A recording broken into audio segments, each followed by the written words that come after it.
Rise Career Exploration is financially supported by listeners like you. Every dollar helps towards future podcast episodes. Click on the link in the show notes or visit us at risecareer.org today.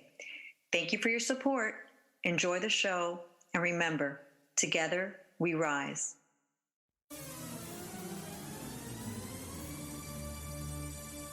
4, 3, 2, 1. Hey, welcome everyone. I'm your host, Corey Alexander, licensed school counselor, author, and entrepreneur.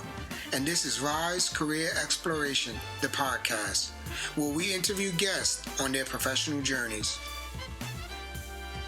Choosing a career can be one of the most difficult decisions of your life. Join me as we interview guests on their professional journeys. You'll find that the twists and turns of career struggles aren't unique to you, and that the path to your dream profession isn't always a straight line. Whether you are a student who wants to learn what it takes to be in a specific career, or just want to hear some great career advice, this podcast is for you.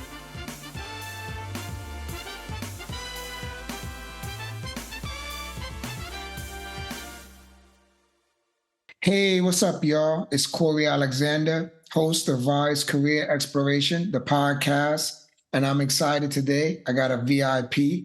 All my guests are VIPs. New guest, Joseph DeJesus. He's been in the food service industry for decades now. He's a general manager of Maestro in the Bronx in New York. And I'm going to speak to him about being a general manager, being in the food industry, service industry for years, the ins, the outs, have him take us behind the curtain on what it takes to get to where he is, why he likes it, why he does it, the pitfalls. You know how I do. You know, the podcast is not to hype up any one industry, any one career. It's just to give you information on what you can expect if that's the career that you pursue. So I can't wait. He's going to come on a call in a minute. I'm excited. I also grew up with him. We went to grade school together in Spanish Harlem. Solid guy, high character. The character is like A1. Like if you know him, his yes is yes, his no is no. He tries to be a man of his word. Something that, you know, we all could work on. So solid. So I'm excited. He started from the bottom, now he's here. And when I say the bottom, I mean selling beer and snacks at Giant Stadium, which is now called MetLife Stadium. So the ascension is just super real from the mud. I'm sure you can learn from his experiences. All right, can't wait. Slee, what it do? I can't call it. Same old stuff, you know? How are you? Blessed and highly favored, my guy. Let me tell you, man. I think about you so much, Joe. So much, man. And you know what? Sometimes I need to be honest with you, man. Like, the way I live my life, sometimes I know, you know, just some things that you don't agree with, and I'm not, you know, sometimes I don't feel worthy as your friend sometimes. And I need to be honest with you. You know what I mean? I'm not judgment. If I have been judgmental in the past, my apologies. But no, never that. I never look at that. Okay. You kind of the bar for me. You know what I mean? So when, you know, you set that bar, man, early. You know what I'm saying? So you know, and I'm like zigzagging around the bar. You know what I'm saying? So I zigzag around my own bar. We all. You know, we all unpacking the things that we got in our book bag, so it's all good, bro. No doubt. Never that. I definitely, on a side note, need like a sit down with you, chop up all that stuff that I have right here, you know? Just come, bro, any day. I'm on vacation. You know, I'm in education, so I have summers off. Any day. It's nothing. Say less, bro. Nothing. Just. Okay. Sorry I didn't make your birthday. You know, I my little brother that like 2 weeks before that. So I was still in his apartment. I was going through all that shit. Yeah. It's nothing, bro. It's nothing. But I'll come to y'all if you tell Nemo, but, you know, come and sit on my porch, see the new house. That'll be a blessing to me. It's a cigar bar up the block, up the road. Whatever y'all want to do, I'll come to y'all. It's nothing. Okay. It's nothing. All right. I text you, right? I said I'll come. Let me know. Sure. Okay. All right. So look, we're going to catch up. I thank you for being on the podcast. You got a plethora of knowledge and experience in the food industry. You started from the bottom to the top. Your story's amazing. Yeah. You know what I mean? However they want to see it, whichever way they want, whatever restaurant they want to know about. You know, I have you name every restaurant I've opened, I have it here. All right, so let's start. Your time is valuable. We're going to start with this. What type of high school student were you? And what were some of your early career goals? Like, what were you interested in being early during your high school years? It's funny. I really didn't have any goals being in high school. You know, I was just a knucklehead kid running the street a little bit, and I didn't have any focus on what I wanted to become. It kind of just fell in my lap a little bit. I fell in my lap and I fell in love with it. Okay. And that's how it came into existence for me. Yeah. So it fell in your lap, but what about it triggered this is it. This is what I need to be doing. This is the ladder I need to climb. I'm feeling this. Like, what was that moment? Like, what happened? You know, it's just taking care of people. The service part of the business is kind of what I fell in love with. You know, watching people smile, saying thank you, and just kind of you know, being an extension to that person, and when they're coming for an experience. So just being involved in that that dynamic was amazing for me.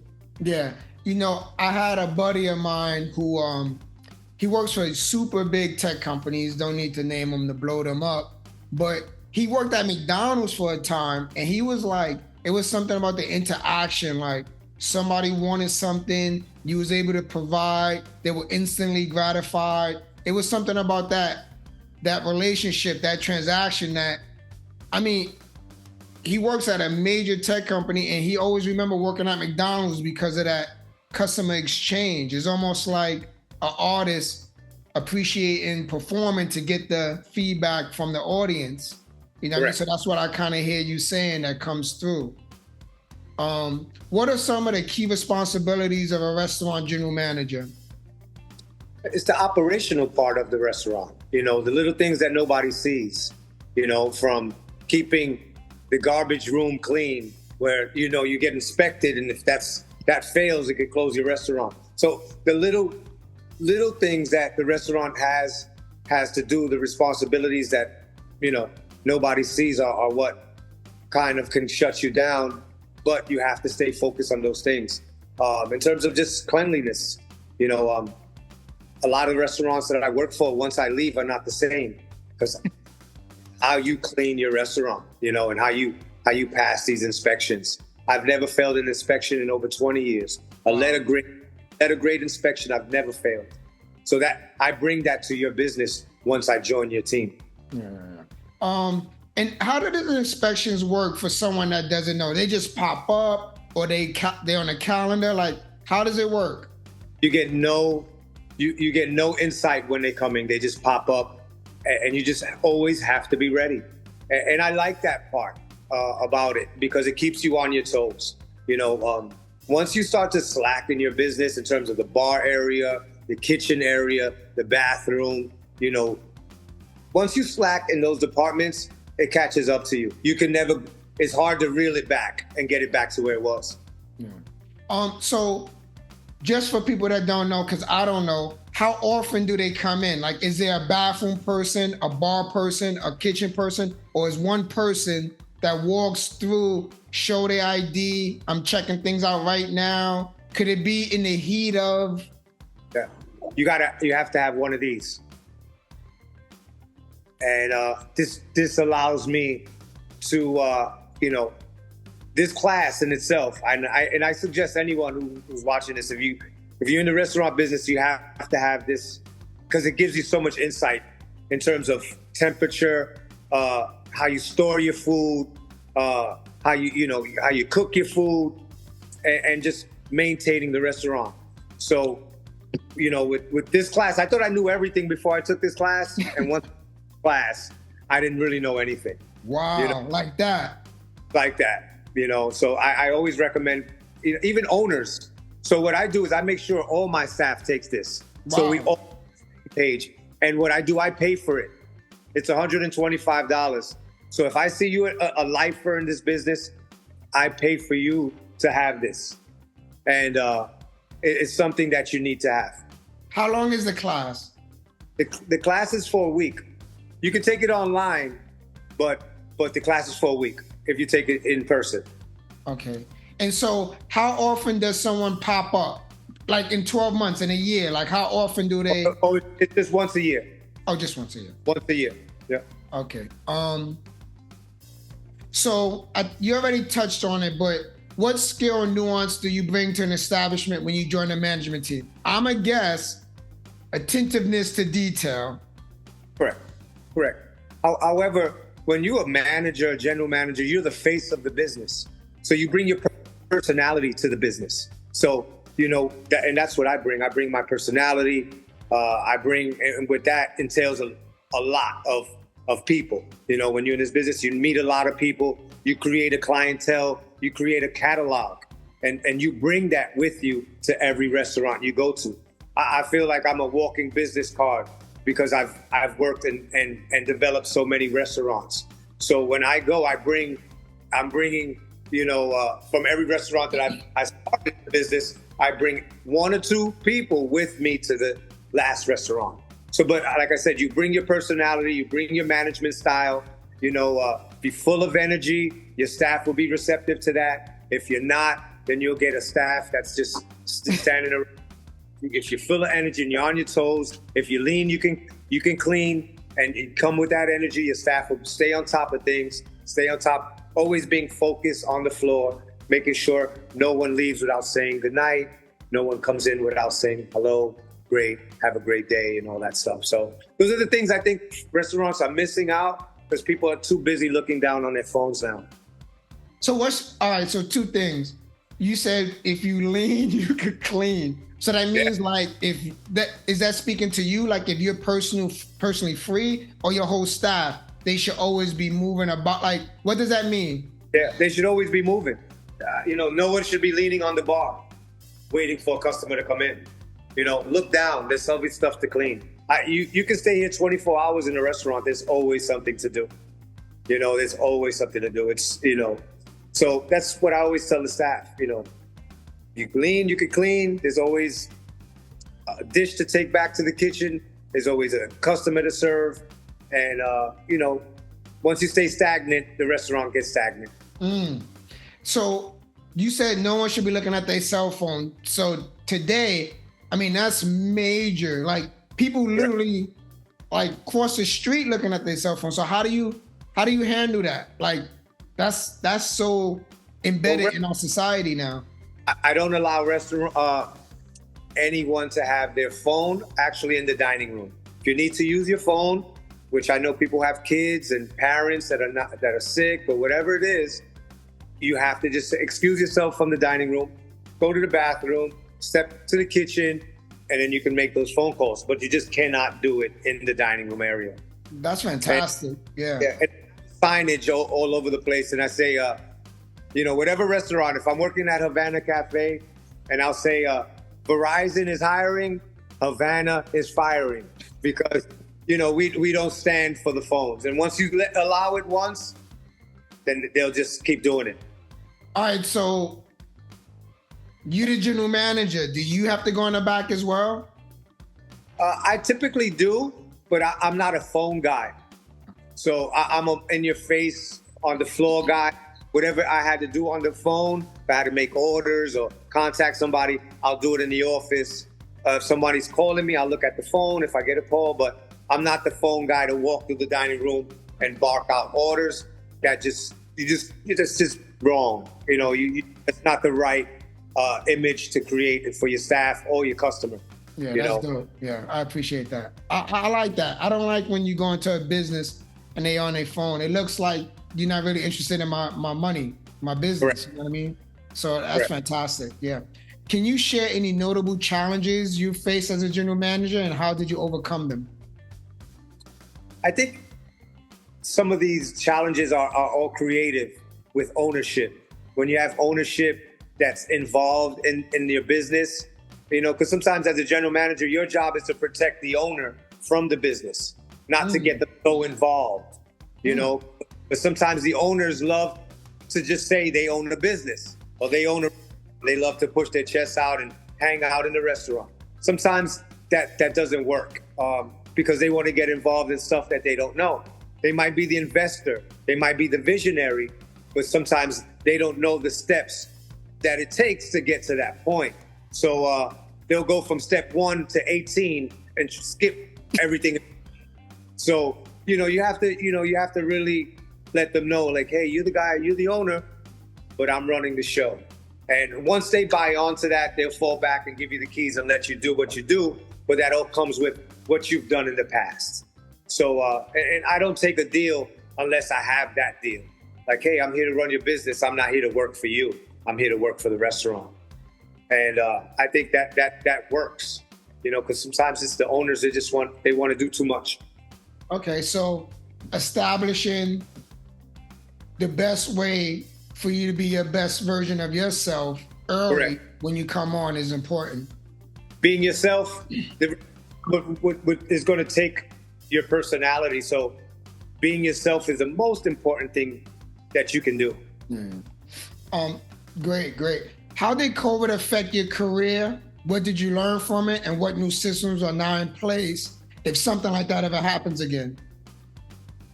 COVID affected me greatly. COVID, most of the restaurants that I worked for, I had to adjust and find something else to do, in weeks' time. So it closed down Don Coquille in Astoria, Queens. The rent there was $50,000 a month. So in just 4 months, $200,000 we had to close. Anything without outdoor seating closed. So the majority of the restaurants I worked for closed. Thank God we had Don Coquille. Taste of Caribbean, because it was majority all outdoor seating. So we did well there. Once the restaurant opened, we opened up Salsa con Fuego again. And Salsa con Fuego just went right back to its regular routine. But we did lose Don Coquille in Astoria, Queens. I worked here for 10 years. This was a great place to work. We established this from the ground up in terms of artists, DJs, great food, great service. This is a staple, Don Coquille. It made a lot of run for a lot of Spanish-themed restaurants that came right behind it. A lot of them piggyback the menu. So you look at Don Coquille's menu, it's basically the menu of every Spanish-themed restaurant that's open now. So it was the blueprint. Great restaurant, made about $160,000 a week for like 7 years straight.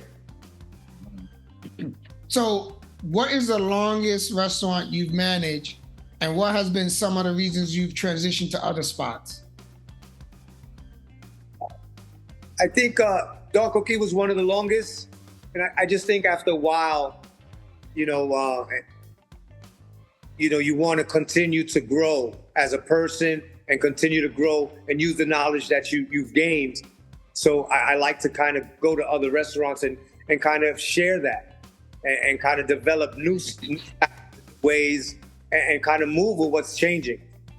Sometimes restaurants, they have their run and you just have to move on because it's already a moving train by itself.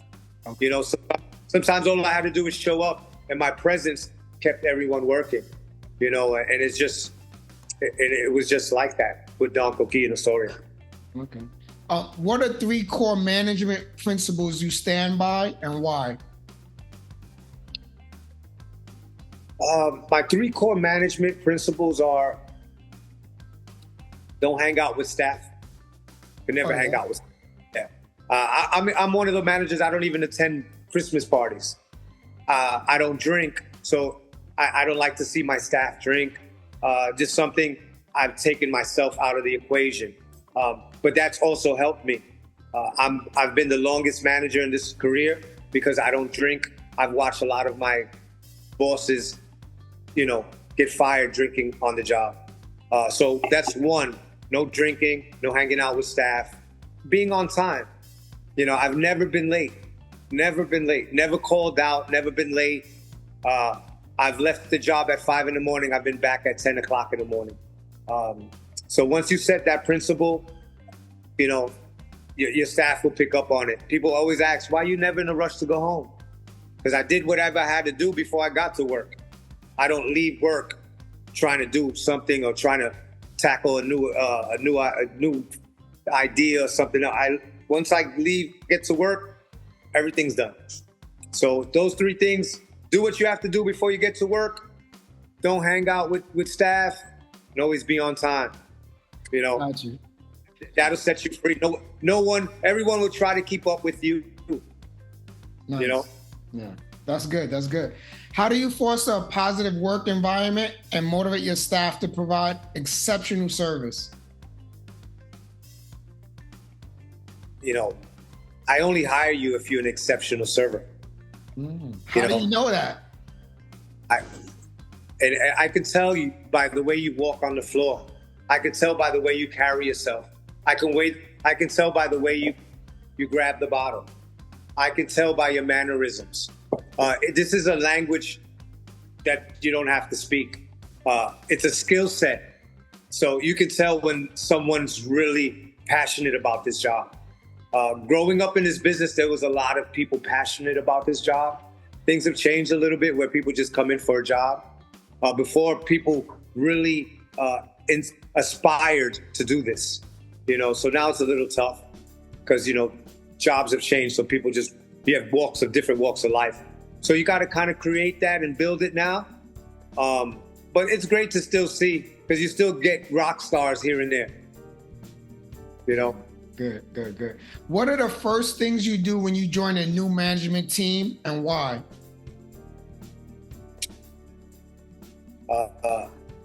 It's sad to say, but sometimes I fire right away.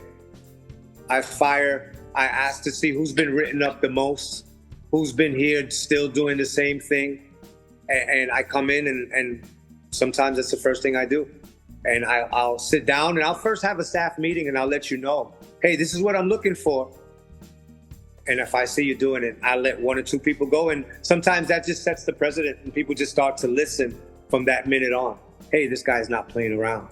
He let Julio go, and Julio's been here years, but Julio's been just doing whatever, and that's what you have to do sometimes. That's good. What strategies do you employ to ensure effective communication between the front of the house and the back of the house teams? Well, that's tough because there's always friction with those two, front of the house, back of the house. With me, I kind of merge them together because I started in the back of the house. So I always let them know. And what I do sometimes, I spend more time in the back of the house with the back of the house staff. So they know, hey, Joe's the general manager, but he eats with us. I eat with the dishwasher. I don't even sit down. I'm in the back eating with the dishwasher just to let them know I'm just like you. I started with just like you. So sometimes the low level job guy, if you spend time with him and you make him feel as one, that creates such a bond in that kitchen. And it creates such a family. And that's what you want to develop, is always a family, not a staff. Staff is people come and go. You develop a family. Once you do that, you get the best out of your employee. You get the best out of them, and you can tell the customer loves it. How do you stay updated with industry trends and changes, and how do you incorporate them into the restaurant's operations? It's tough, because you got to pick and choose what you want to, add to your business. Right now, restaurants are just adding a DJ to every night of their week, which I don't agree with. Because not everyone wants to come in and hear that, So if you have a good playlist, you can still work around that. But adding a DJ is like, hey, the restaurant's slow. Let's just put a DJ and that's what's happening. And I didn't go that route. But now you got restaurants having hookah every night. So you got a DJ, you got a hookah. The crowd now is younger. I still didn't go that route. I'd rather have a slower night than a night with issues, because those things bring issues sometimes. That's great. How about the DoorDashes and the Uber Eats? Is that a lot? Does that go on in your restaurant, or your menu is too high end for? But it depends on the restaurant. Like Havana Cafe, they really do well. Their tablets, they have 3 tablets. DoorDash, Grubhub, that stays busy constantly. At the Italian restaurant, Misto's, the price point is different.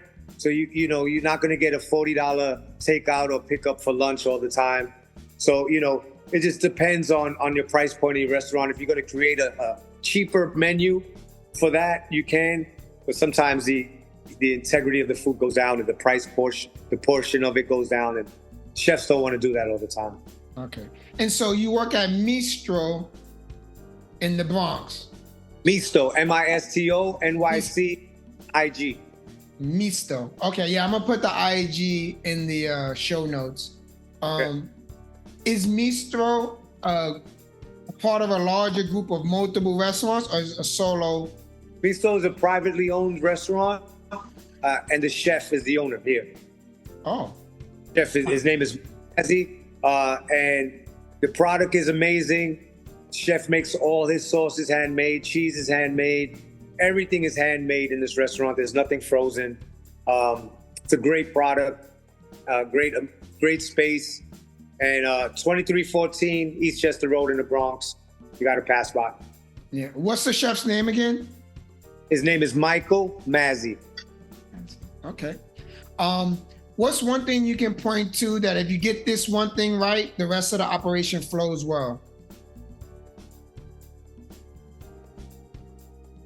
You have to know how to purchase your liquor and purchase your food. The cost of everything is going up. So if you're not buying liquor right and you're overbuying food, you're just gonna price yourself out, and you'll be broke every week. So if you just can't have a manager to come in and go, I need this, I need that. You really need to have it. You can't have extra bottles in your liquor room of stuff right now if you don't need all that inventory. So inventory will save you if you know how to buy food. Buy liquor, buy food. That's where you win. Because if you just have it sitting around, you're not paying your bills right. And right now, Con Edison and restaurants are going through a lot with a lot of high-end bills right now. And so you manage ordering the food? Yes. And liquor? Yes. Is that, if it was a pie, how much percentage of the pie is you ordering inventory as a responsibility? How much of the 100% is focused on? Percent. I can't. I say it's 50%. Oh. Yeah, because that's a constant thing. You have to have these items in house. So 50% of this is me just ordering everything. From bar naps. There's so much things to buy. Stuff for the bathroom. Constantly cups, to-go containers. You're buying, and you have to do the right inventory. Once you don't, and you have stuff downstairs, that's just money laying around. So how does so you had to learn that, you had to get mentored into the process? How did you learn it to be able to be in charge of it? If I'm coming up, I got to get a mentor, I got to get underneath someone to really show me the books and Like, Well, how did you? I was lucky because I started in this business as a busboy. Then I became a bar back. Then I became a bar manager. Then I became a manager. So I was able to see everything hands-on on the mistakes other people's other managers made, really identifying what things are. I'm not a big drinker, so I had to know what these liquors were. I didn't know. So I kind of learned from the ground up everything. This was a language for me. So I already knew what beers to order, what beers are popular here and not at that other restaurant, and why, and if draft works here and bottles work over there. So you have to know all these little things, and what draft beers are great, and what IPAs are moving, and you got to just got to be involved. So sometimes managers just come in and they order food and put the TVs on and they're just in the room, but they're not forecasting anything. What should I be doing? What post I should be putting out? Right now you have to kind of do everything as a manager. Right now, as a manager, I kind of spearhead everything in terms of kitchen, front of the house, back of the house, ordering. You have to do it all. Yeah. So I had a question. So do you see like people come out of schools for restaurant management and be clueless compared to you coming up living it? I don't say clueless, but it's not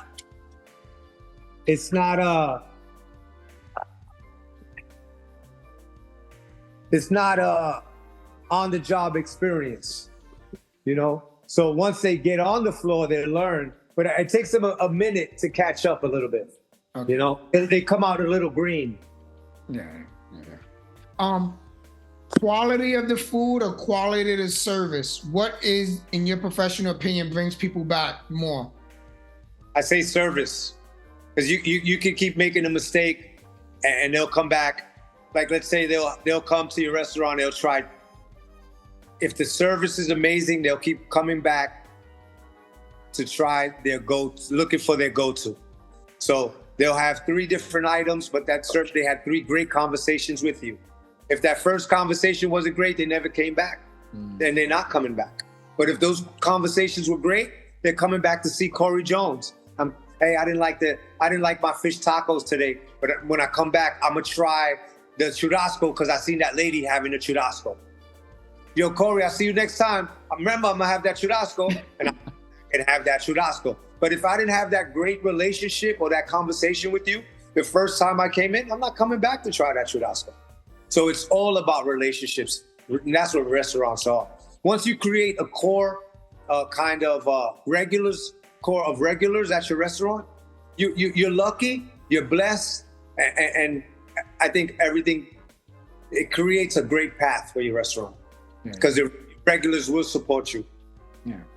I think I kind of know the answer to this, but as a GM and knowing the industry, do you find that GMs have a particular strength? Like some like turning around restaurants, some like starting in on the ground floor, some like coming in and building a culture. Like it seems like you like to turn around a restaurant, but correct me if I'm wrong. Like, do you see GMs have certain niche? Some do, yeah, some do. But I like all facets of it. I like to come in and revitalize your restaurant. If it's starting to get stale, I'll come in and make those changes. I like to come in and open from the ground up, order all the furniture, order all the silverware, order all the linen, create the floor plan, create the flow of the restaurant, how we're moving, which way is the bathroom. I like to do all that stuff. That gives me a lot of juice and energy when I do that. But I like to come in and look around and see what changes need to be made. If this needs to go over there, if you need to buy that new, or I like to do that also.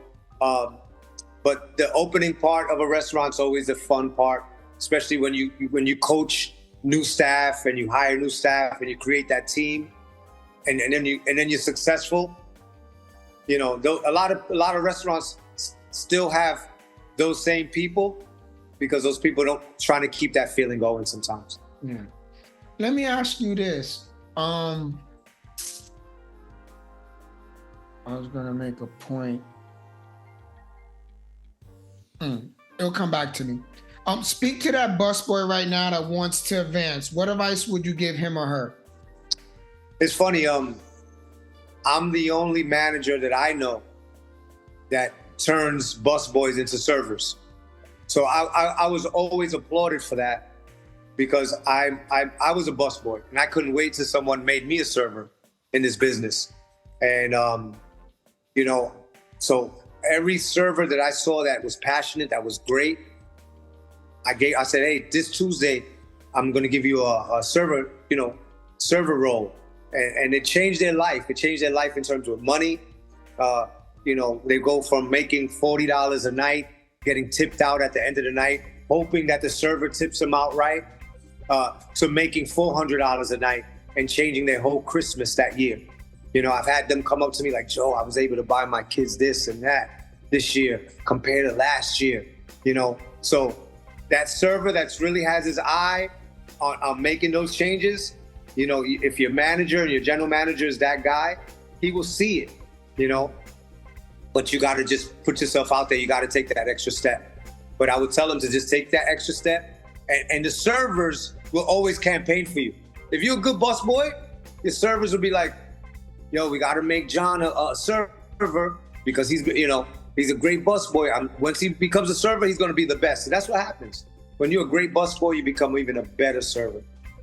So basically, they need to shine in the responsibility that they currently have. Correct. Okay, all right. Correct. Can't be a lazy busboy and think you're going to be a good server. It's not going to work. Yeah. So my question came back to me. I was going to ask you, being that you have this vast experience, I'm freestyling now. Being that you have this vast experience, are you heavily recruited, or when you want to move on, you just reach out to people and let them know Mr. DeJesus is now available for something else? Like, I'm blessed. You seem like you highly coveted. Like, I would need you. Like, yeah.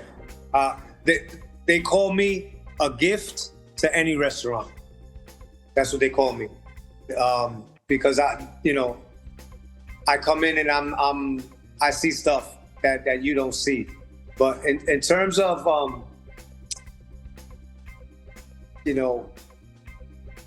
like, I'm blessed in terms of I look on my Yahoo and there's jobs, people looking for me every day offer me jobs. I get phone calls from other restaurants. Hey Joe, you busy? We can use you over here. Definitely, I'm blessed in that way. But I try to stay true to myself. Try not to spread myself out so much. You can't work for two restaurants at one time unless they're in the same restaurant group, right? No, I've worked for 3 restaurants. But, because remember, I don't work for the restaurant, I work for the owner. So the owner will want me. It's like, hey, Joe, I don't care how many days. I need you at least 2 days at my spot. Can you? So I was working 2 Don Coquis and at 1 Salsa con Fuego. I was working 3 restaurants at one time. Oh, wow. Managing Don Coquis in Astoria, Queens. I was managing Salsa con Fuego in the Bronx. And then I was running to Palisades 3 times a week and running the Don Coquis underwater. Oh, wow. That was right before COVID happened. Oh, wow. I didn't know that. Yeah. All right. So, all right. How do you handle customer complaints or challenging situations to ensure customer satisfaction while maintaining a positive image for the restaurant? Well, I touch every table that comes in the restaurant. So I make sure I'm the guy who sits you down with the hostess. I'm the guy who makes sure when you get your food, I'm the guy who makes sure that your food is perfect, everything else, everything is perfect. And then I'm the guy who says goodnight. So you had 3 times to tell me any complaints. So at the, prior to that, probably 3 times before you even get your check. So you had time to tell me about your drink, time to tell me about your food, anything, your dessert, before you even make a complaint. So I try to get you to tell me about your issues before you want to put in a comment card or before you want to Yelp it or go to Google. I stop the bleeding before it leaves. Amen, amen. Tell us a story of someone trying to get over on you to get their meal for free. I just had it done recently. I had a couple at a table order about $250 worth of food. They said they were arguing. They looked like they were arguing at the table. The woman got up and walked away. The gentleman stood at the table. He got up once she walked about a block away. They left their phones on the table. He said, "I'm coming back. My phone's on the table." Both of the phones were broken. And they never came back. Was that at first the phone trick? You kind of knew something was going on, but you can't chase after people no more. You can't run them down. You don't know what people have on them. So sometimes you just have to take the loss and just hope they never come back. But the phone trick is the new one now. Yeah, they just leave 2 broken phones on the table and walk out with a $200 check. I'm sorry, but that is really creative, bro. Creative, because right? No one would think to leave their phone. That's really creative. Yeah. I kept the phones. They're like, just a reminder. Yeah, reminder. That's good. So that's something that you'll tell your staff, this was the latest, something that happened. Yeah. What has been some of your celebrity clientele throughout the years, and who, at what locations, and how have they treated you? I say Yankee Stadium. You had, all the old Yankee players would call me to, the reserve tables. Anyone from Willie Randolph, Greg Nettles, Reggie Jackson, Dave Winfield, even up to Alex Rodriguez. His family would call me to save tables for them. Don Coqui, you would have all the reggaeton artists, all the salsa artists. You even had Anthony Mason from the Knicks. You name it. They were coming to Don Coqui. Salsa con Fuego, you had all the old school hip hop artists. Dougie Fresh, Slick Rick, Treacherous 3, all the way up to KRS-One. From the old school hip hop nights that we would do. The salsa artists would be some of Gran Combo, La India. But these were all great relationships that I have with these people to this day. That's why I feel like I'm blessed in this business. It may not be from monetary point of view, but from just relationship wise, I'm blessed. Yeah. What have been some of the more unreasonable requests from celebrity clientele, if any? Derek Jeter never liked to take the elevator in the front, so I would have to take him through the kitchen elevator all the way. Just imagine being in a small kitchen elevator with Derek Jeter, and he's not a really talkative guy. So he would just tell you what he wanted, and then you just have to do it. But it was cool. He was super cool. I got a pair of sneakers for that. Cool. I once saw on a high-end celebrity restaurant show that you would be surprised that some of the food is not made in-house, but you already cleared up that where you are now, they make everything there. But when you first started, what were some of the surprises that you was like taken aback by? From a food aspect, from food, you mean? Yeah. You just, sometimes you think things are so difficult, in the kitchen, and they make it so easy, in terms of just it's like seafood, they grab a lobster, they crack it, they manipulate it the way they want to, and they plate it, and that was always amazing to me how they did that. How you can just grab a lobster out the tank and just crack it and put it on a plate. Now it's ready to go. But some of the things in the kitchen were I was always fascinated in what they do. But then again, it's a skill set. And once they do it, it's so fast, and it could be done. And you have a party of 200 people, you only have 3 guys in the kitchen and they're pumping out so much food. How do you handle bringing ideas to ownership, and how are your ideas received? It's tough because you get so gung-ho. Being in this business, you want to see it grow. But then you realize that the ownerships just take all your ideas. So I had a boss that would sit down with me and we would go over ideas, just him and I. And then when we would have the staff meeting, he would say, this is what I was thinking, but it was all my ideas. So I started to fall back on sharing my ideas because, for example, that's what would happen to me all the time. Oh, that's funny. That's funny. What are your 5-year goals? At this point in my life, my 5-year goals, just to be a consultant in the next couple of years, just walk into restaurants, tell them what they need to do, and stop by every month and kind of keep them up to that bar. But never man a restaurant no more, get myself out of the daily routine of it, just more of just the eyes of it. Yeah. So I'm going to give you an idea live on the podcast. When you do that, maybe you get a little film, a little camera guy to follow you around, and it's a show on YouTube. That sounds good. Sounds like a good one.